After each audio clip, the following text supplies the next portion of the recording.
As we wrap up our Writing 102 online course, I want to go over our final assignment or ePortfolio reflection and also talk about very briefly our course and teacher evaluations and touch very briefly on the remaining extra credit that's being offered in the course.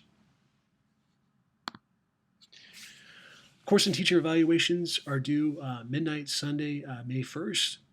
You can do them afterwards too, but by doing them by May 1st, we'll give you a bonus that I will talk to you about in just a few minutes.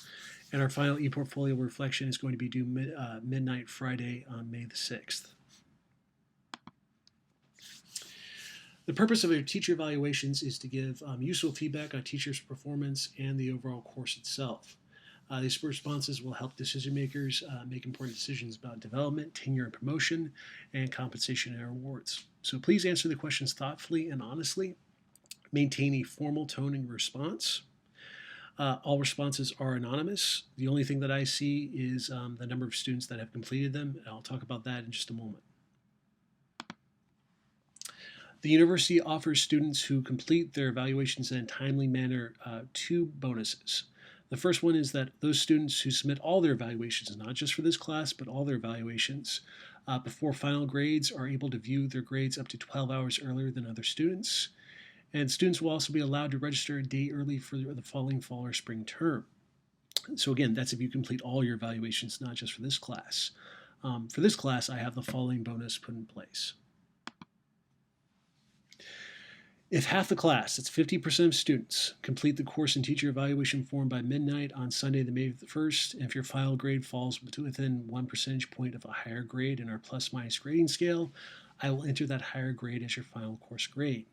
I've given you two examples below that illustrate this. The first one talks about a grade being a high B+, 89.4, borderline between a 90, which is an A-. And if students have completed the evaluations on time, then yes, it falls within 1 percentage point, so it moves up. However, if it falls outside of that 1 percentage point range, like it does in example number 2, it will still remain a B+, an 88.5. That's just to keep control on the fact that the 1 percentage point thing can get out of hand fairly fast. So we keep that that way. To submit the evaluations, you go through My Ole Miss, click on Student, Teacher Evaluation, and Submit Teacher Evaluations. The interface will be open after May 1st, and you should still try to complete it if you miss this. But the bonus will not be open to you unless 50% of the class does so. Okay, on to the reflective essay. The ePortfolio reflection for Writing 102 is not that much different than 100 or 101. It is, however, asking you to look at one artifact and one outcome and looking more broadly toward a general internet audience that might include friends, family, and potential employers. You may also reflect just outside of the fact that it's just one artifact. You may reflect on all the different assignments that you've completed in the course or writing in general. You can compare it to high school, to your writing now. So it's a little bit more broad if you've completed the reflection in Writing 100, 101. Some things you have to do, though, is you have to back up your reflection with evidence. You also have to realize that you are not reflecting on your performance in the course. It doesn't matter if you're making an A or a D. You are talking about your growth as a writer in the context of our course outcomes that you pick. So it should have a coherent theme, should have a thesis, and not simply consist of these sort of unconnected musings on the class. Please refer to specific passages from your chosen papers.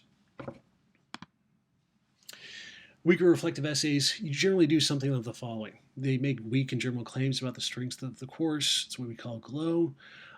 They offered little evidence about the actual assignments. That's what we call artifacts, selected to support those claims, and have lots of good or bad evaluated claims about your writing, but few specific examples. And turns into a general narrative about the course rather than your personal experience with writing.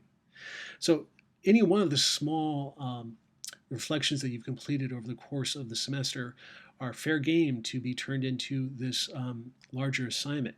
You simply have to revise and adapt it to your needs. And you can mix and match the different learning outcomes if you'd like to change one of those that you've completed before in the past, so long as it just matches with the final parameters of the assignment. Okay. So this is our week 13 folder, and you do see that we do have the option of submitting your synthesis essay by Sunday, May the 1st. You will also have the option to complete your research essay, which I know it's a longer essay. It is taking me a little bit longer to grade. I do apologize, but you will have the option of completing your research essay revision by the end of the class. That would be Friday, May the 6th. And we'll open that up too. But you do need to go ahead and submit that underneath the revision tab on Blackboard, which is up here on the left, which is a little bit different. This is our week 14 folder that I've just opened up. You see the dates are listed here as well for your final ePortfolio reflection and for the optional revision of your research essay. You also have a brief letter from me to you, just telling you how impressed I am of all of you doing this.